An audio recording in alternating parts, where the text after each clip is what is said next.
Hello everybody, welcome back to Fresh Baked. I'm your host David and we are here on a Sunday afternoon. We're going to do a quick update around the park, just take a tour around things, maybe get some lunch. We're going to check out Red Rose Tavern.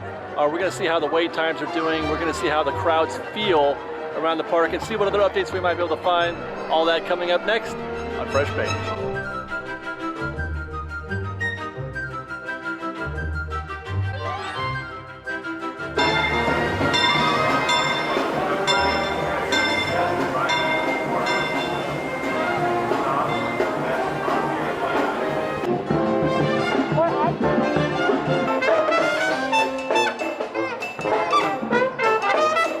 The Mickey Mummy popcorn bucket is back today, and there's a line that stretches quite a ways out here at Town Square. I'm letting you know this. I'm not sure how useful this is going to be because they're probably going to sell out today, is my guess. But this is, I think, the third time maybe at least that they've been out. So maybe you get lucky some other time, but today they're selling Mickey Mummy popcorn buckets. They are going fast. It's 2:07 on a Sunday. Checking out Main Street to kind of get an early glimpse of how things feel, and I would say this is not bad at all. This does not feel crowded. It's not worse or better than other days that I could think of, but I mean certainly I guess the more important thing is that it's not worse. Let's take a quick peek at the wakeboard here at the hub. It's not exactly fully accurate, but I mean it's close enough. We'll take a look at the app here in a bit too, but Alice in Wonderland at 40 stands out. Dumbo at just 20 seems impossible. Haunted Mansion at 50 and Indiana Jones at 45, very, very standard. Jungle Cruise 35, Matterhorn 55. That's pretty beefy for Matterhorn, I have to say. That's a long queue. Peter Pan at 30. We'll put that to the test here in a minute on our way to Fantasyland. That's where we're getting lunch, which is next. Pirates 40, Cartoon Spin 40. Space Mountain 40, Splash Mountain 60, that should be 60. Space at 40 is surprising. Star Tours, almost a walk on at 10 minutes. What happened to you, Star Tours?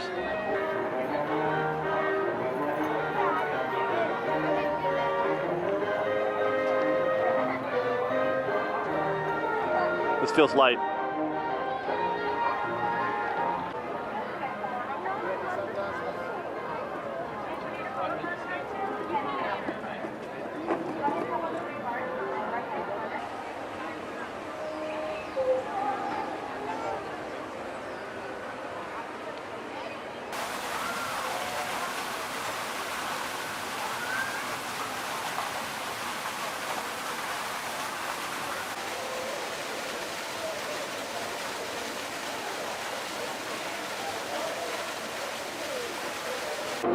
Well, I'll be dipped in something that's surprising to be dipped in. I mean, it's not less than, this could be 30. There are a couple switchbacks in the early part that are not being used. There's just the two out here in the exterior part. I've been in a queue that started at this point and it was about 30 minutes. I mean, that's not bad. Same for Snow White. I think the board said 20 minutes if memory serves. It wasn't 30. It's always going to be less than Peter Pan, that's for sure. But that looks like about 20 also.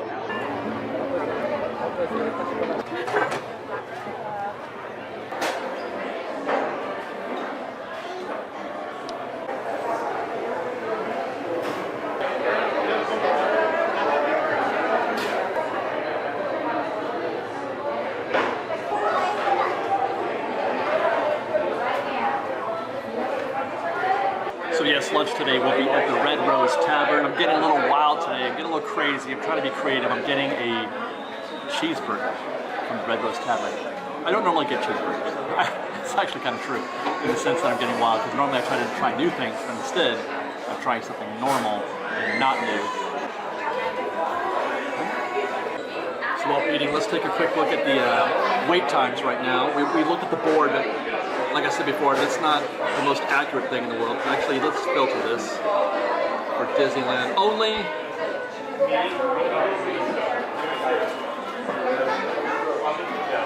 Now, I thought we said on the board it said 40 minutes, but this is saying 20. Buzz Lightyear 15. Indiana Jones 55, that's what the board had. Small World 15. That seems low. Jungle Cruise 35, just like we saw. Mad Tea Party, 5 minutes. Winnie the Pooh, 5 minutes. We may be heading there. I've got Sophia with me today, by the way, so that could be a place we wind up. Although that might kind of scare her. Bobsleds are an hour. I love this. I love right here. Look at that. The bobsleds are an hour. Smugglers Run 30 minutes. Now, obviously, there's a conversation to be had about the capacities and how many people these rides can cycle. But I love that the Manor Horn, after all these years, is still a very popular ride. So much so that it's, you know, double the weight for Smugglers Run. Peter Pan said 30 minutes. I forgot what Snow White. Let's check on Snow White. Oh, it closed in the time it took us to get from the attraction queue to Red Rose Tavern, and it closed. So this is 2:30. This is actually the peak time of day right now. Under normal conditions, on a normal visit, I would call this the peak time at Disney right now. This is again where the crossover between, you know, the people who arrive early and leave early versus the people who arrive late and stay late. My tripod. Both parties are here right now. Both groups are in the park at this point. Typically. By the way, one last thing before we go on that cheeseburger. Strangely, just lettuce, cheese, and the Thousand Island dressing, or the secret sauce, or whatever. No pickles, no onions, no tomatoes, and it's not even optional. I checked on the app. You can't even customize it. You can only customize it with or without cheese, with or without barbecue sauce, with or without the secret sauce, or even with or without the actual burger. But you can't ask for onions, lettuce, or tomato. I've never heard of that.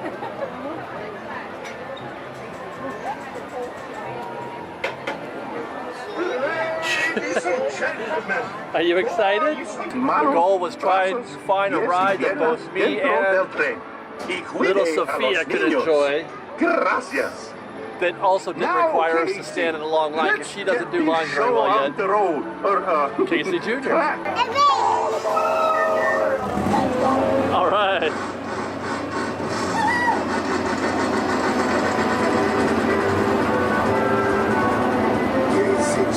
Coming down the track, coming down the track. Every time he's coming, it'll whistle sound. I'm so lucky she loves trains. She smiled so big when we got on the train the other night and we went through the dinosaur diorama. She loved it.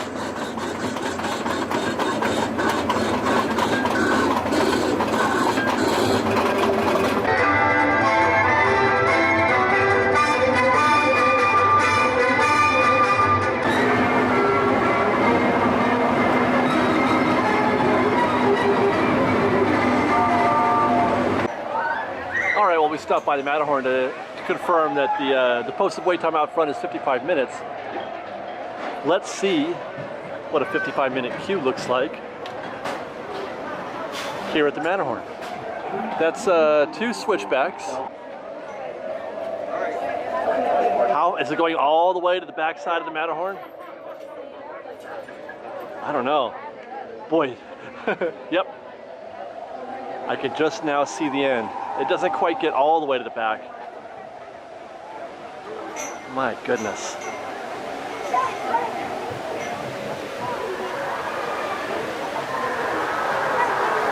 That's an hour for sure. And that's with no fast pass, you guys.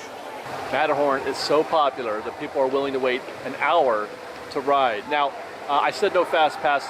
What would it be like if this many people were in the queue with fast pass? Probably 2 hours, but it would never get to that point actually, because there is a threshold to which guests will wait. So there would be fewer people in the queue because once they see that the Manor Horn wait is like 80 or 90 minutes, they're just going to choose not to get in the queue. There's a maximum that it'll get to, which is why we make that comparison, let's say, between Manor Horn and Millennium Falcon. Like I said, you could talk about how many guests Millennium Falcon could cycle compared to the Manor Horn, which is a true statement. But it's about willingness, and it's about you know, you don't ever see Millennium Falcon get up much more than an hour because people aren't willing to wait more than an hour. Whereas Matterhorn, they are, well, okay, so it's the same as what I'm saying. It's just as popular, is the point I'm trying to make. People are willing to spend an hour waiting in line for the Matterhorn. I think that's fantastic. I love it. I wish the line were shorter to get in it, but I'm just saying, I think it's great that after, you know, I don't know, 50 plus years, this thing is still going strong. Love the Matterhorn. Over at Galactic Grill right next door for our weekly reminder that Disney loves mobile order, and it would behoove you to use it. This is the mobile order pickup bays right now for a Galactic Grill. All of those are just walking up. If you were to look on the app right now to place an order, it would be for 5 minutes from now. Meanwhile, there is a lengthy queue for standby. There's one window for standby, and there's probably, I don't know, 30 or 40 people, and I've timed this. At 30 to 40 people, you're looking at about 45 minutes, probably. I've timed it. It's about a minute to a minute and 15 seconds for each person to place their order. To cycle 30 or 40 people, you're looking at 40, 45 minutes probably. You could do that right now. You could be in that queue right now. Place your order and standby. Walk over there and pick it up. It's in your best interest to save that 30 or 40 minutes. Get the Disneyland app. Place your mobile order. Figure it out. We'll make a video on it very soon.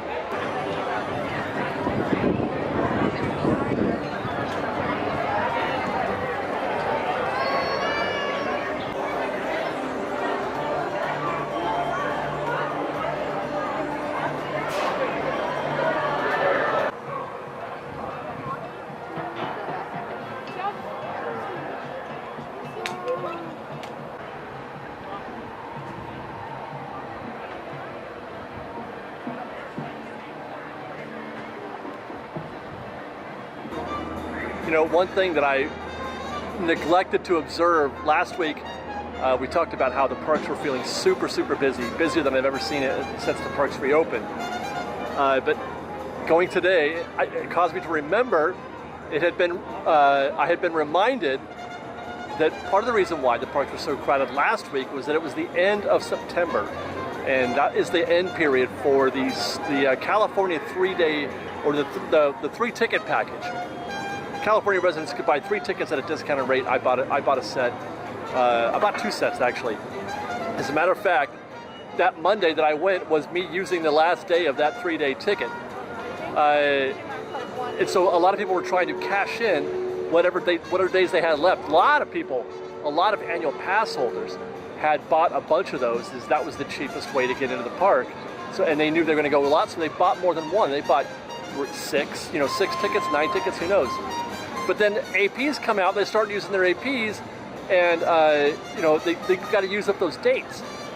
So the end of September rolls around, and we see this a lot whenever Disney has one of these special ticket deals, especially SoCal tickets.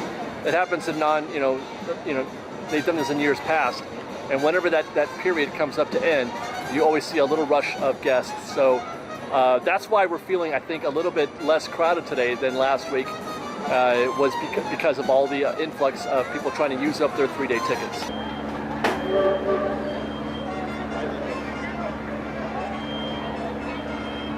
Oh, how come Matthew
Well, Fresh Baked, that's going to do it for this quick update from the Disneyland Resort. Not a lot of changes in regard to, construction or ops or anything like that. A little bit more quiet today than it was last week. A little bit less busy, as we mentioned, regarding the, the California tickets not showing up this week. Stand by though, because I do think that this situation is going to change. You know what? Look out for videos from us this week talking about reservations again. We talked about it a little bit last week. Not just Disneyland ticket reservations with respect to Magic Key, but also dining reservations. I've been looking at this stuff for the last week, and it is quite a situation, and I'm sure people want to hear what our thoughts are on this. I'm not sure how much light I'm going to be able to shed on it, but it'll at least give you some peace. So stay tuned for that. Otherwise, thanks for watching, guys. Follow us on Instagram at _FreshBake, on Twitter at FreshBake Disney, that's FreshBake without E, and on TikTok at FreshBake Disney. And if you like our show and we'd like to show you support, please do consider joining our Patreon campaign at patreon.com/FreshBake. Otherwise, be safe out there, everybody. Be kind to one another. FreshBake.